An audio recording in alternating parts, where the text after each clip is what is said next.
El juez Ángel Hurtado, el juez instructor de la causa, el que ha sentado en el banquillo al fiscal general del Estado, se delató en el auto que cerraba la instrucción, en el del procesamiento, cuando citó las probables órdenes de Moncloa en todo esto, cuando después de toda su investigación que iba dirigida hacia allí no ha logrado un solo indicio de eso. Si no has logrado ni un solo indicio, ¿por qué incluyes y por qué te delatas de esa manera, dándole la razón a todos los que sospechaban que esta instrucción estaba dirigida?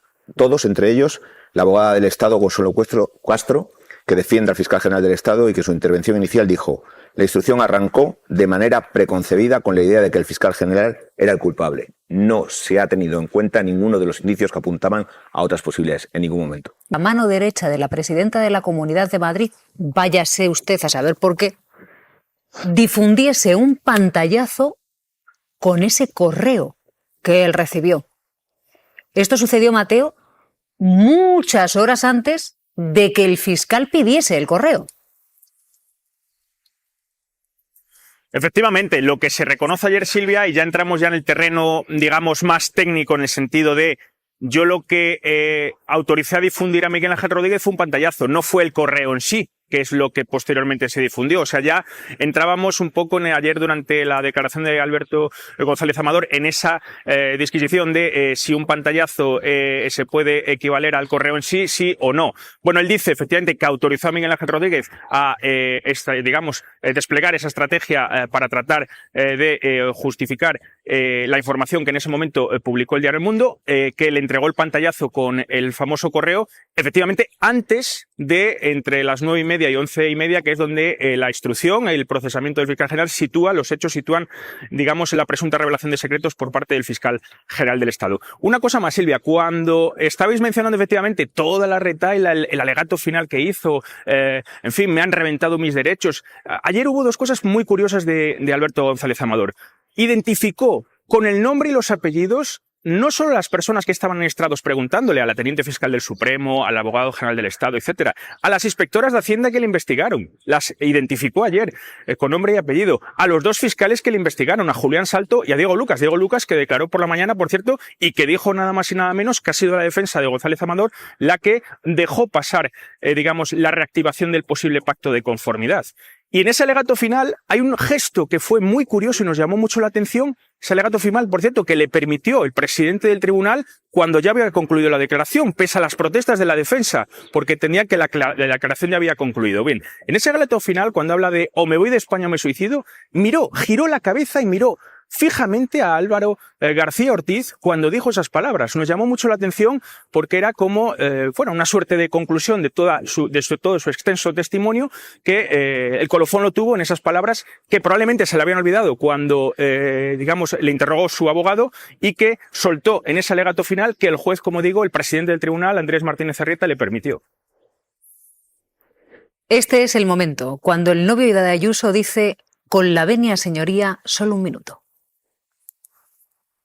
Lo que puede pasar es o me voy de España o me suicido, porque el dinero que llevo gastado, el destrozo personal, etcétera. Entonces yo digo, si esto va a ser siempre así, me escapo. Yo sí, no recomiendo ninguna de las cosas, y en todo caso que hable con su abogado. ¿Cómo es el momento en el que el presidente de la sala oye que se va a escapar? Que igual se escapa. Dice, no, oiga, hable con su abogado antes de tomar cualquier decisión. Yo no sé si este momento, Tony, está la declaración de Miguel Ángel Rodríguez, que algún asuntillo más abordaremos. Vamos a abordar ahora la de Alberto González Amador, la del novio de Ayuso, que ha acusado al fiscal general, así, de haberle matado públicamente. Dice que la filtración del correo le ha destrozado la vida. No, lo del presunto fraude fiscal, no, lo de la filtración del correo, porque es que desde entonces, claro, él es el delincuente confeso, Irma, del Reino de España. Sí, eso es lo que ha dicho González Amador en esa declaración, que ha estado plagada de frases como me han destrozado la vida, una de las que más repitió: soy el delincuente confeso del Reino de España, me han matado política, social y económicamente. Son algunas de las frases que deja esa declaración, en la que hizo varias alusiones al fiscal general del Estado, al que acusó directamente de haber provocado esa muerte social, y dice también ha dejado claro que él no filtró en ningún momento ningún correo de su abogado a la prensa, que solo habló con el periodista del Mundo, puesto que Miguel Ángel Rodríguez le puso en contacto con él, y que lo hizo para desmentir la noticia del diario.es, que hablaba de esa investigación fiscal, porque dice que estaba muy sesgada, que a él le enfadó mucho esa información y que lo único que hizo fue hablar con el periodista del Mundo para desmentir esa noticia. También ha comentado en esa declaración que nunca quiso que esto salpicase a su pareja, a la que, por cierto, no nombró por su nombre en ningún momento de la declaración. Siempre se refirió a Isabel Díaz Ayuso como ella o la presidenta de la Comunidad de Madrid. Les dijo, según lo que contó tanto a Miguel Ángel Rodríguez como a su pareja, que esto era un asunto suyo, que estuvieran al margen y que no interfiriesen para que no les salpicase. Y bueno, pues también estuvo hablando de cómo llegó ese correo a manos de Miguel Ángel Rodríguez. Dice que sí, que efectivamente que él se lo facilitó y que cuando Miguel Ángel Rodríguez le preguntó que si podía filtrárselo a periodistas, él le dijo: haz lo que consideres, que eso es lo que declaró exactamente en la fase de instrucción. Esa declaración estuvo plagada de momentos inéditos porque cuando la declaración ya había acabado y el presidente de la sala le estaba diciendo que podía marcharse, pidió la venia y hizo un alegato final, una especie de alegato final, algo que no suele ser habitual en estas declaraciones, en el que pronunció esa frase que tantos titulares ha dado está en el día de hoy: la única opción que tengo es irme de España o suicidarme. Señor González Amador, con más de la comparecencia. El novio de Ayuso ha sorprendido con esta acusación directa al fiscal general del Estado.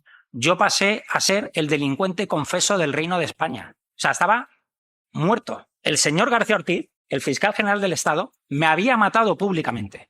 O sea, me había destrozado por completo. Asegura que optó pactar con la Fiscalía para no perjudicar a su pareja y presidenta de la Comunidad de Madrid. Lo quería hacer rápido y sin ruido, fueron los términos que yo utilicé. Reconoce que autorizó al jefe de gabinete de Ayuso a que mandara a los medios un pantallazo de uno de los correos de su abogado.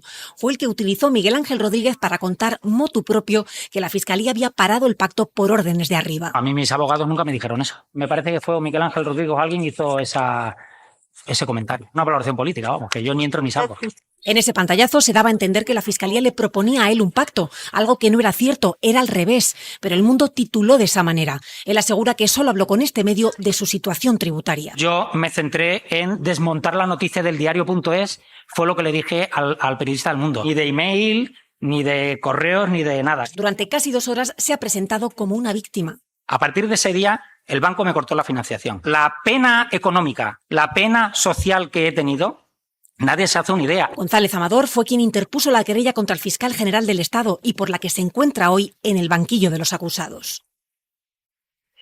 Claro, así, Mateo, que González Amador autorizó que un cargo político, que es la... Pero oigan, es que han venido un poquitito aquí con los indicios un poquito colgando de alfileres, ¿no? Quiero decir que han llegado al Tribunal Supremo.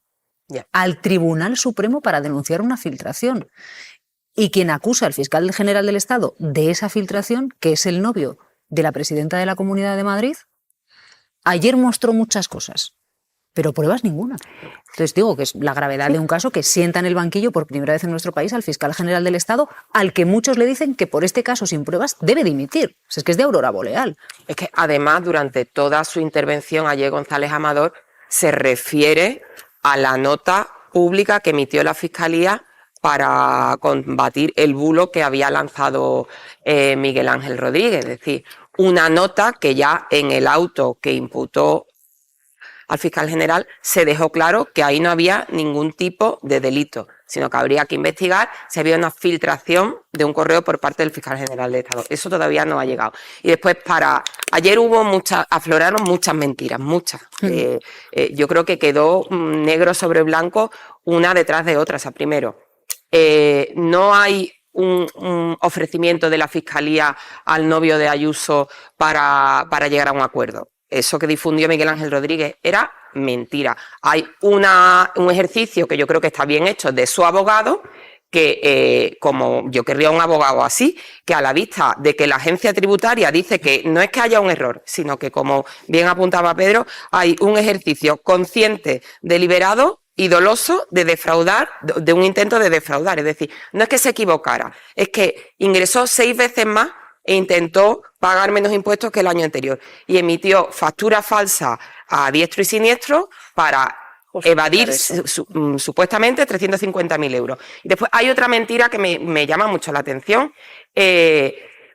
Dice Miguel Ángel Rodríguez que hubo órdenes de arriba para que ese acuerdo no se produjera. Es decir, él recibe un mensaje del novio de Ayuso por la mañana con el pantallazo del abogado que dice: estamos en ello, vamos a intentar llegar a un acuerdo, tal y cual. Bueno, ya está.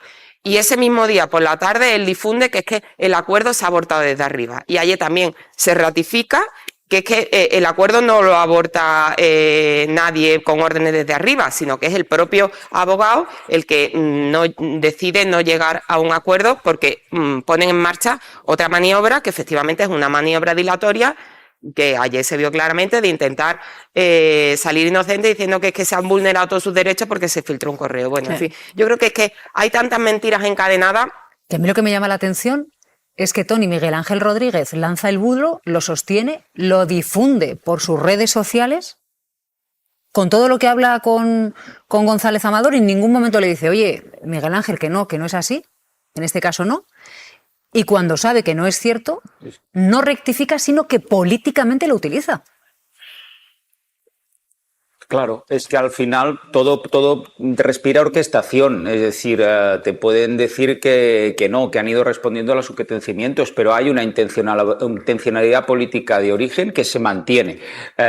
Y además, ayer Miguel Ángel Rodríguez, si os fijáis, en su declaración hacía ostentación de ello. Es decir, al final la sensación que transmite todo esto es que hay un control del relato, pero incluso un control de ciertos mecanismos. Yo no quiero quedarme con el recuerdo de Cosidó, aquel senador que decía que controlaba salas del Supremo por la puerta de atrás, pero a la ciudadanía también se le tienen que dar certidumbres sobre la división de poderes, certidumbres sobre la escrupulosidad de que la vía política sea una, la judicial otra, y posicionamientos como los del PP, hoy con Tellado saliendo con todo, y de Miguel Ángel Rodríguez no ayudan, porque ayer ante el juez el mismo Miguel Ángel Rodríguez hacía ostentación de que, bueno, cuando dijo que el fiscal iba a ir para adelante, e incluso en algún momento recordamos que dijo que iba a ir para adentro, en el sentido de a prisión, pues que no iba muy desencaminado. Pues bien, ahí está. Es decir, ciertamente él dijo que si iba a tener que desfilar ante un juez como testigo, el fiscal general del Estado iba a comparecer como imputado. Pues ahí está. Por tanto, sí, la duda razonable también existe respecto al componente político y digamos que ahí Miguel Ángel Rodríguez es una persona que se ha demostrado como alguien que domina el medio. Otra cosa es también en qué marco se encuentra, y el PP también en este sentido pues tiene antecedentes. Entonces, ¿se da en este caso o no? Bueno, tendremos que juzgar también, es parte del juicio paralelo que se hace en el Supremo. Bueno, y hoy otra de declaraciones en el Tribunal Supremo. A partir de las 10 están citados a declarar el exsecretario de los socialistas madrileños, Juan Lobato, y también Pilar Sánchez Acera, que es una ex cargo de Moncloa. Irma, comienzan a las 10. ¿Qué se espera de esa declaración? Bueno, ambos están citados por esa supuesta filtración desde la Fiscalía a Moncloa de ese correo que se está investigando para que Lobato lo usase políticamente contra Isabel Díaz Ayuso en la Asamblea de Madrid. Es una tesis que el juez Hurtado ha defendido en la instrucción. Es cierto que la sala de apelación le corrigió, le dijo que no había indicios suficientes para explorar esa vía, pero que en cualquier caso no era relevante porque no afectaba a ninguna de las personas que estarían involucradas en esa institución. Pero lo volvió a poner por escrito en el auto de apertura de juicio oral, con lo cual se les ha citado, vienen como testigos. El primero en declarar va a ser Juan Lobato, que ya en instrucción presentó unas actas de unos mensajes con Pilar Sánchez Acera, que es quien le habría hecho llegar ese correo para que lo utilizase en la Asamblea de Madrid. Lobato le preguntó por su procedencia, afirmando que si lo sacaba podrían incluso decirle que lo había filtrado la Fiscalía. Hemos podido hablar con Juan Lobato antes de esa declaración. Dice que su parte está muy clara porque está todo por escrito y que a partir de ahí el tribunal decidirá. También va a venir a declarar Pilar Sánchez Acera, que en ese momento era asesora de Moncloa y que fue la persona que le hizo llegar este correo a Juan Lobato, según sus propias palabras. Lo que dijo Pilar Sánchez Acera en instrucción es que no recordaba quién le había facilitado ese correo. El propio tribunal dijo que no era una vía relevante, Mateo, pero son 2 declaraciones a las que vamos a asistir hoy. ¿Qué es lo que sospecha el magistrado instructor que pudo suceder para llamar a estas 2 personas a declarar hoy ante el Supremo? Bueno, ya ha quedado claro en el juicio, porque se abordó en la fase de cuestiones previas, que Hurtado en su auto de procesamiento incluye esa mención de que, digamos, la revelación del correo había un interés de presidencia del gobierno para difundirlo. Eso después, cuando la sala, por 2 votos a 1, digamos, que ratificó el auto de procesamiento del fiscal general y, digamos, archivó la causa, entre otras, a la fiscal jefe provincial de Madrid, Pilar Rodríguez, eso se elimina, eso se matiza, eso se corrige, pero es verdad que inicialmente el juez Hurtado, el instructor, pensaba o deslizó efectivamente en su auto de procesamiento eso, que digamos que el fiscal general actuó atendiendo a órdenes de presidencia del gobierno. Ayer, por ejemplo, Silvia, estuvo Francesc Vallès, que es el exsecretario de Estado de Comunicación de Moncloa, el secretario de Comunicación del gobierno, y contó efectivamente, como digamos aperitivo, adelanto a lo que hoy va a pasar, que él en ningún momento manejó el correo como tal, que él, digamos, se enteró por informaciones de lo que estaba sucediendo y simplemente se actuó en ese ámbito. Hoy vamos a escuchar, por ejemplo, la versión de Juan Lobato de por qué fue al notario. Me parece que es bastante relevante el hecho de que él, cuando recibe ese correo, para protegerse, fue al notario. Bueno, la escucharemos hoy en sede judicial. Y en el caso de Pilar Sánchez Acera, como me imagino que ya dijo en fase de instrucción, bueno, ella no tuvo, digamos, acceso a ese correo electrónico y no puede decir o saber quién se lo facilitó. Todo eso va a quedar hoy expuesto, digamos, en una testifical más bien política que judicial, pero que probablemente la defensa de Alberto González Amador haga mucho hincapié en lo que ayer ya avanzó Miguel Ángel Rodríguez, ¿no? En que Alberto González Amador sale del anonimato por salir con la presidenta de la Comunidad de Madrid y que el objetivo final era precisamente Isabel Díaz Ayuso en esta voraz campaña del Estado para tratar de atacarla. Lleva a hacer ese discurso de me han matado políticamente, me han matado en todos los sentidos, empresarialmente y socialmente. Entonces, la motivación que hay detrás es importante y los hechos que se están tratando de narrar en el juicio, se están tratando de comprobar para ver si es culpable o no el fiscal general, es si él es responsable, porque además había una motivación y esa motivación sí se está viendo. Sí. Hay que ver si hay pruebas. Una motivación para sacar una nota de prensa. Pero el mail, la para nota sacar de prensa una nota de prensa. La nota de prensa, que es de lo que sí hay pruebas, de que él hizo todo lo posible para sacar una nota de prensa. Cuando ese relato no era necesario en la fiscalía. El mail filtrado, el mail es de la noche del día 13. La noticia del diario.es es de la mañana de las 6:01 del día 12. En ese momento, todas las personas que podían tener acceso a ese email ya sabían quién era Alberto González Amador. Habían pasado muchas horas como para que supieran quién es. La imagen que ha dado la pareja de Isabel Díaz Ayuso en el juicio, evidentemente, como estáis comentando, es muy llamativa para los que hemos seguido este procedimiento. Muy llamativa porque parece que tiene poco que ver con la persona que se oculta con una peluca dentro de los juzgados de Plaza Castilla, un acontecimiento que es anecdótico por una parte, pero por otro lado permite hacer la pregunta, oiga, yo soy una persona normal, alguien normal va al juzgado y se disfraza con una peluca. Yo creo que no. El fiscal actual del caso, Diego Lucas, declaró ayer en el Tribunal Supremo que lo que ha hecho Alberto González Amador desde que comenzó la investigación ha sido intentar dilatarla completamente. No ha llegado a declarar en el procedimiento por fraude fiscal porque no hacía más que poner excusas para no ir a declarar. Luego están los hechos. Es que contra Alberto González Amador hay un rotundísimo informe de la agencia tributaria que es inapelable. Por cierto, en el que se basaba la querella y en la querella se basaba la información del diario.es, que ha intentado ser denostada una y otra vez en el Tribunal Supremo durante la jornada de ayer, pero a la que no se le puede hacer ni un solo reparo, ni se ha hecho durante todo este tiempo, ni en forma de querella, ni en forma de petición de rectificación, ni de ningún tipo. Solo ha servido para exponer unos hechos que se han confirmado ya en una petición de 3 años y 9 meses de condena por 2 fraudes fiscales en concurso con otro de falsificación de documentos. Una de las 2 causas, la otra está investigándose, corrupción en los negocios y administración desleal. Con lo cual, todo lo que intentó plasmar ayer sobre sí mismo Alberto González Amador se contradice con todo lo que ha pasado, sobre todo cuando cometió los presuntos delitos. Porque nadie cambia su vida de forma radical respecto a las ganancias que tiene en un año, gana 2 millones de euros más e intenta pagar menos impuestos que el año anterior. Quien hace eso, pues está cometiendo, en este caso está demostrado por la agencia tributaria, un delito que además repite al año siguiente y que además intenta remediar con facturas falsas y con tributaciones pues irregulares. A ver, el novio de Ayuso quiere conformar en el anonimato, no se puede. Para llegar a un pacto tiene que haber una sentencia pública en el que él reconozca los delitos, a cambio reciba una condena y el pacto que sea, pues que no entre a prisión. Pero condenado a una pena de cárcel habría estado. Pero en algo sí que tenía razón. Quería pactar cuanto antes. Y su abogado también. De hecho, su abogado tenía mucha prisa. ¿Por qué? Porque si este caso se conocía, Mateo, podría suceder lo que ha sucedido. Y es que haya alguien, pongamos Más Madrid, quien pida una investigación más profunda y a raíz de, bueno, en fin, una inspección de Hacienda que detecta un fraude fiscal y que más o menos termina con una conformidad, si no se sabe y se pacta en el anonimato, si sale a la luz y alguien dice investiguemos más, claro, pasa lo que ha pasado. Y es que sale una pieza separada por supuesta corrupción en los negocios que le pone al novio de Ayuso en una situación tremendamente delicada porque por una o por otra podría tener ya un pie en la cárcel. Silvia, ayer vimos la secuencia completa. A él le sacaron del anonimato por ser quien era, por salir con la presidenta de la Comunidad de Madrid, eso dijo Miguel Ángel Rodríguez.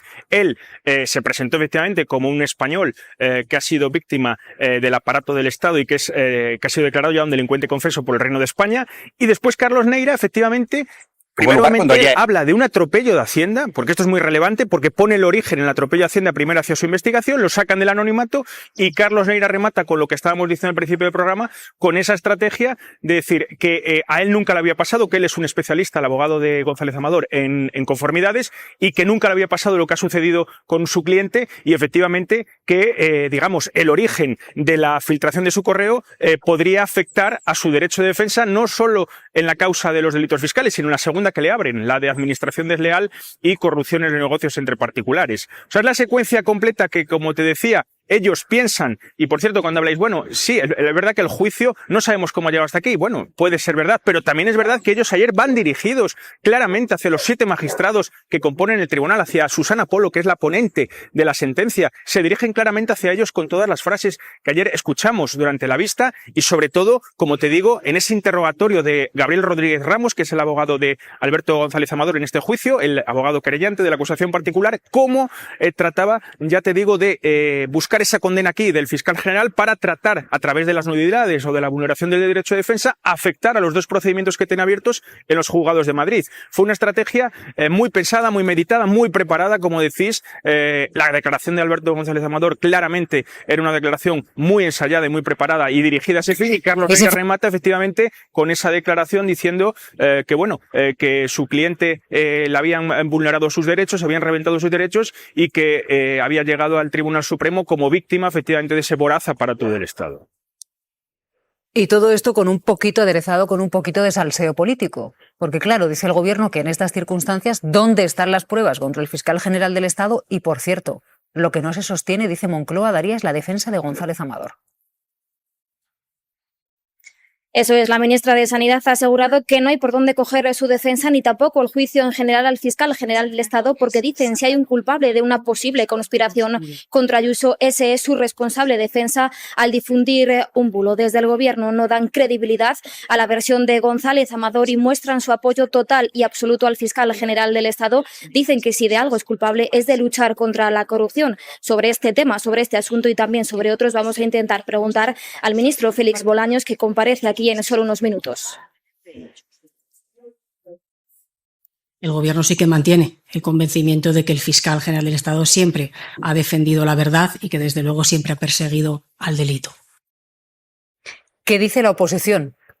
Pues la oposición dice que el caso del fiscal general del Estado es un caso de la degradación sin precedentes y apunta directamente, Elena, a Moncloa.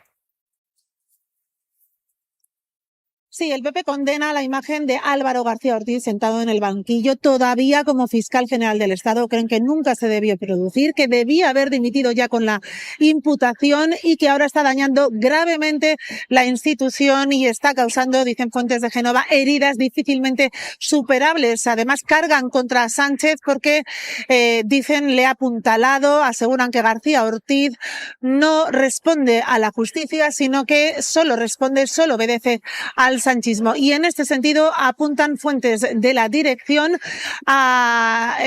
precisamente apuntan a Moncloa como el origen del delito. Creen que por el que se le juzga al fiscal general del Estado, el de revelación de secretos para dañar, dicen, a un rival político, Ayuso.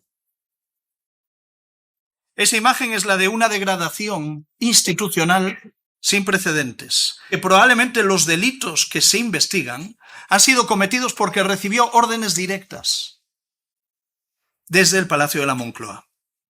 El deterioro es brutal, todo en Sánchez es corrupción. No sé si está llegando muy lejos, May, el señor Tellado. Sentencia cada vez que habla. Bueno, hoy podremos ver por lo menos si hubo algún tipo de orden por parte de Moncloa, ¿no? Porque con las declaraciones hoy de Juan Lobato y sobre todo de Pilar Sánchez Acera se puede ver si hay algún tipo de directriz, ¿no? Pero estábamos hablando del contexto político del caso y también llama la atención la presidenta de la Comunidad de Madrid, porque por primera vez no ha querido entrar en el asunto. Ha pedido que la justicia sea la que actúe, que no se le meta en este asunto, lo cual también llama un poco la atención justo en el momento en el que estamos, con todo lo que hablábamos antes, la grandilocuencia de las declaraciones de su pareja ahí ante el tribunal, muy propias de la estrategia que suele emplear, como apuntaba antes Isa, ¿no? Miguel Ángel Rodríguez, de los fuegos artificios, ¿no? Y dejando muy claro su posición. Pero es que hablan de atropello de Hacienda. No nos olvidemos del origen de todo. No hay atropello si no tienes el delito, punto uno. Y quien realmente mete, y así lo apuntábamos antes, e incumple lo que su propio abogado le pedía de discreción, silencio para poder cerrar el asunto, es el propio González Amador cuando da la autorización a Miguel Ángel de la difusión de los datos, que eso no puede pasar desapercibido. También es verdad que con todo el tema del fiscal general también él puso alguna sombra de dudas sobre su actuación con los borrados de los correos, con los borrados del teléfono, pero eso todavía está por demostrar que tenga al final algún tipo de prueba. Yo creo que en este caso, como estábamos diciendo, va por un lado la vía política y por otro la vía judicial, que lo apuntaba también Mateo en el detalle técnico de si es el pantallazo ya permite la autorización de la difusión del email o no. Pero en la parte política a mí me ha llamado mucho la atención el silencio de Díaz Ayuso y que por una vez no se mete con la justicia, sino que pide que se la deje actuar. Un libro de Humberto Eco que decía interpretación y sobreinterpretación. Debe existir un punto de interpretación, de acting, de actuación de los personajes públicos en momentos como estos. Y es evidente que sabían el equipo de Miguel Ángel Rodríguez, de Isabel Díaz Ayuso, por tanto de Amador, pues que existiría las cámaras y que ese momento iba a tener mucha difusión. Un instante así, que además es pedido, que además es buscado, evidentemente quiere tener una intención y se trabaja. Piensa que había uno de los grandes referentes en el estudio del marketing político, Seth Godin, siempre ha dicho que todo comunica en el personaje político: su discurso, su imagen, su pareja, sus asesores, y vemos en este caso pues algo paradigmático, ¿no?, de esta filosofía. Es decir, de Isabel Díaz Ayuso no solo te dice cosas su discurso o su imagen, también en este caso su pareja y también su asesor principal, que es Miguel Ángel Rodríguez, ¿no? Yo creo que en este caso lo tiene muy trabajado. Yo creo que es además algo que intentan proyectar, esa idea de conexión emocional, ¿no?, de identificación con el sufrimiento de una persona y la traslación directa a la responsabilidad de alguien que está en el foco en ese momento, que es el fiscal general García Ortiz. Por tanto, yo creo que eso estaba trabajadísimo y que además no deja de incidir en esta idea de juicio político, ¿no? En cierta manera no lo es seguramente desde un punto de vista formal, es un juicio en el Tribunal Supremo y tendrá todas sus garantías, pero en el origen de todo ello, qué duda cabe que existe una intencionalidad política en el desencadenante de todo este proceso contra García Ortiz, de quien podrá existir la duda duda razonable de si filtró o no filtró, viniendo del mundo de la judicatura y del mundo de la fiscalía, donde hay máquinas de filtraje constante por todos lados, bueno, puede existir la duda razonable, pero de quien se necesitará una prueba condenatoria para que exista esa condena o no, ¿no? Bueno, si eso no llega, se está trabajando el juicio paralelo, el juicio de los medios de comunicación, de la opinión pública o de una parte de ella, que es en la que se focaliza la intención de comunicación de Isabel Díaz Ayuso. Bueno, pues lo que hizo ayer a su pareja iba en esta línea, a intentar interpretar en esta dirección y de condicionar esta mirada, aunque creo que, como siempre, la interpretación, interpretación sobre interpretación, la dosis de acting es muy importante. Y luego está la realidad, porque yendo un poquitito al turrón de la filtración, lo que dice el novio de Ayuso es que él sacó un pantallazo del email, que lo envió a Miguel Ángel Rodríguez, cargo político. No sabemos por qué, pero se lo envió. Le mantuvo al tanto siempre de su declaración fiscal desde junio de 2022. Así que el novio de Ayuso le envía el pantallazo con el email a Miguel Ángel Rodríguez. Le dice Miguel Ángel Rodríguez, ¿puedo difundirlo? Le dice sí. Y entonces él lo envía a los periodistas. Y estamos preguntándonos quién filtró. Marta. No, pero además es que también dijo el señor González Amador que él le pidió expresamente a Miguel Ángel Rodríguez y a su pareja que no se metieran. No te metas, pero te mando el mail. ¿Puedo difundirlo? No te metas con mi permiso. Pero haz lo que tú veas. No, yo es que en realidad creo que es un esperpento lo que estamos viendo. Puestos a buscar películas o referentes culturales, yo me acuerdo de Valle Inclán, perdonadme, pero esto es un esperpento. Yo me he quedado colgada de la columna de esta mañana de Manuel Javois, porque otra de las cosas que ocurrió ayer, que Pedro no lo podrá confirmar, es que hubo un momento en el que en la sala de prensa no se escuchaban las declaraciones porque unos perros empezaron a ladrar fuerte, porque hay una plaza al lado, entonces veían a esos señores mover la boca, pero solo se escuchaban unos ladridos. O sea, y me parece de verdad una buena metáfora de lo que estamos viendo. Este caso no debería estar donde está. Yo creo que no debería estar donde está. Fijaos, este hombre dice que ha sido su muerte laboral, ¿no? Quiero pensar que eso es lo que ha venido a decir, que ya no va a poder trabajar, que le han retirado un crédito. Bueno, pues en su otra declaración, en el otro tinglao que tiene en el juzgado, ha pedido que sus declaraciones se retrasasen porque tenía viajes a Miami por negocios. Bueno, pues para no poder trabajar, no es eso lo que está diciendo en el otro juzgado. Si en este juzgado dice que se va a fugar, no, ha dicho me escapo. Si esto sigue así, me escapo. Pues en el otro juzgado le tendrán que pedir el pasaporte, porque es que está diciendo que se puede ir. De verdad, es esperpéntico lo que vemos y yo vuelvo todo el rato al origen que ayer se volvió a confirmar. Carlos Neira, el abogado de este hombre, ha declarado en sede judicial que él envía el famoso mail filtrado que está sentando al fiscal general del Estado en este juzgado a un mail que se llama de delitos económicos al que tienen acceso decenas de fiscales, además de habérselo mandado a la Abogacía del Estado. Quiero decir, las posibles fuentes que han podido filtrar esto son múltiples y públicas y están encima de la mesa desde el principio. Luego, la duda razonable como para que el fiscal general del Estado no haya tenido que ser investigado como ha sido investigado. Recordemos que se le han pedido medidas tanto en el registro de su despacho de 10 horas como de sus terminales que no se piden a grandes delincuentes por narcotráfico. Hay narcotraficantes a los que no se les hace lo que se ha hecho al fiscal general del Estado en esta investigación, habiendo dudas más que razonables de la cantidad de gente que tenía acceso a este mail y que podía haberlo filtrado. Entonces, esperpento, y ayer las declaraciones que vimos, tanto de Miguel Ángel Rodríguez como de González Amador, esperpénticas también, con declaraciones en las que ellos mismos se contradicen, dicen una cosa y la contraria, y que es lo mejor de todo, reconocen haber mentido. Pero en directo el juicio en streaming para que lo pudiera ver todo el mundo, porque sin embargo los medios de comunicación, que sí que tenemos una señal a través de nuestros técnicos que nos envían desde el Supremo, sí estamos viendo todo eso que pasaba y pudimos presenciar muy lejos de allí cómo el presidente del tribunal era advertido por los funcionarios de que se había cortado la luz en la sala, que los periodistas que estaban siguiendo allí el juicio no podían seguirlo y es todo eso nosotros sí que pudimos verlo que no estábamos allí. Bueno, pues consecuencia de que no se hubiera podido retransmitir por streaming la señal. Fíjense.